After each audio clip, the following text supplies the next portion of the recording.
పాపం మా చెల్లె మర్చిపోయింది. ఇంకొక ఆయన సంతోషరావుకి సడ్డకుడో వియంకుడో చుట్టమో ఒక ఆయన అవుతాడు డీసీపీ, పేరు సందీప్రావు. ఈయనను పెట్టి నా దుబ్బాక ఉప ఎన్నికల సందర్భంగా ఈజ్ ద సూపర్ మ్యాన్ అన్నట్టు, పోలీసులో సూపర్ కాప్ ఈయన. టెలిఫోన్ ట్యాపింగ్లో కానీ పైసలు పట్టుకోవడంలో కానీ ఇప్పటిదాకా పేరు ఎవరు మాట్లాడలేదు, కానీ వారి పేరు సందీప్రావు. వారు అప్పుడు టాస్క్ ఫోర్స్ డీసీపీగా ఉన్నారు నార్సింగ్ ఏరియా, నేనుండే ఇంటి ఏరియాకి టాస్క్ ఫోర్స్ డీసీపీగా ఉన్నారు సందీప్రావు గారు. వీరి నాయకత్వంలో ఒక 3-4 సిఐల్ని పెట్టుకొని మా ఇంటి చుట్టూ వాచ్ పెట్టి మమ్మల్ని నానా యాగి చేసి టార్చర్ పెట్టినటువంటి పెద్దలు కూడా సందీప్రావు గారు. ఇట్లా మీరు పోలీసులను అడ్డం పెట్టుకొని చేసిన మంచి పనులు చెప్తుందేమో కవిత అని నేను అనుకున్నా. టెలిఫోన్ ట్యాపింగ్లో ఏమేమి జరిగింది, ఎవరెవరి పైసలు ఎట్లా గుంజుకొచ్చినాం, లేకపోతే ఎమ్మెల్సీ వెంకటరామరెడ్డి గారు ఏం చేస్తూ ఉన్నారు, వారికి ఎట్లెట్లా జీవోలు మార్చిర్రు, ఏమేమి చేసిరు, ఇవన్నీ ఇంకా చాలా విషయాలు మాట్లాడాల్సింది కవిత. మీరు మాట్లాడేవన్నీ అన్నీ ప్రజలకు తెలిసిన విషయాలే మాట్లాడారు, కొత్త ఏం మాట్లాడలేదు మీరు. ఇంకా ఏదో మళ్ళీ పార్టీలకు పోదామా వెనుక పోదామా అని ఊగిసలాడుతున్నట్టు కనబడుతుంది తప్ప ఇంకా మీరు నిజాలు మాట్లాడితే ఇంకా చాలా మాట్లాడాలి కదా. మేము ఇవన్నీ మాట్లాడినాయి కదా.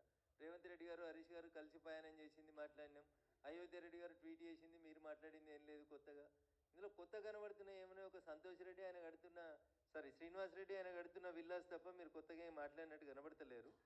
కాబట్టి కవిత ఇంకా వేరే విషయాలు మాట్లాడితే బాగుంటుండే. టానిక్ మీద ఎఫ్ఐఆర్ చిన్న విషయం, అది క్లబ్బులు పబ్బులు ఇవన్నీ మీ నాన్న క్లబ్బులు పనిచేస్తే మీరు పబ్బులు నడిపినాయి అన్నీ అందరికీ తెలిసినటువంటి విషయాలే, కాబట్టి వాటి గురించి పెద్ద చర్చ అవసరం లేదు. కానీ కవిత చెప్పినటువంటి మాటలలో టీఆర్ఎస్ పార్టీ అంతా కూడా అవినీతి పునాదుల మీద విస్తరించబడింది, మా ఎమ్మెల్సీలు ఒక్కొక్కరు 1000 కోట్లకు ఎదిగినరు, 750 కోట్లతోటి వెంచర్ చేస్తున్నాడు ఒక ఎమ్మెల్సీ అంటే అర్థం చేసుకోవాలి మనం ఎంత ఎదిగినారు. నవీన్ రావు గారి అక్రమాలకైతే ఇక అడ్డు అదుపు లేదు. ఆయన చేసినటువంటి అడగోల ఆక్రమణలకి, కూకట్పల్లి పరిసర ప్రాంతాల్లో ఆయన చేసినటువంటి జీవోలకి, వీళ్ళు మార్చిన జీవోలకి, ఇంకా చాలా జీవోలు ఉన్నాయి. చెల్లె మాట్లాడాల్సిన జీవోలు ఏంటంటే కన్జర్వేషన్ జోన్లను ఎట్లా మార్చి ఇచ్చిర్రు మున్సిపల్ శాఖ మంత్రి గారు, అవి మాట్లాడాలి చెల్లె. ఇంకా చాలా విషయాలు మాట్లాడాలి, వాళ్ళ ఎమ్మెల్సీల అవినీతి గురించి మాట్లాడాలి. ఒకటే రోజు కాబట్టి కొంచెమే మాట్లాడిందని అనుకుంటా ఉన్నాను నేను. మళ్ళీ ఎపిసోడ్లో ఇంకా బాగా మాట్లాడాలని కోరుకుందాం. ఖచ్చితంగా టీఆర్ఎస్ పార్టీ పెద్దలు చేసిన అవినీతిని ఎంత కవిత బయట పెడితే బాగుంటుందని నేను మనస్ఫూర్తిగా కోరుకుంటాను. Thank you.